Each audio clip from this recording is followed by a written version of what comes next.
আপোনালোকে জানেনে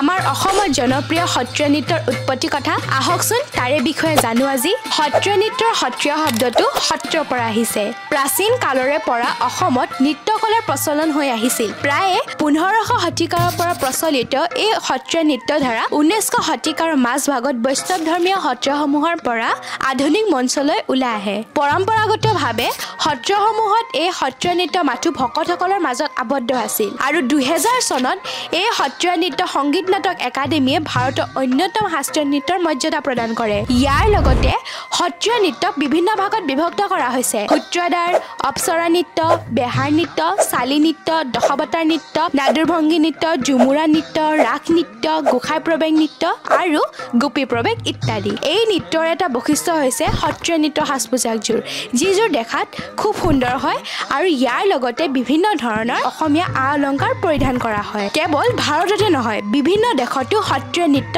জনপ্ৰিয়তা লাভ কৰিছে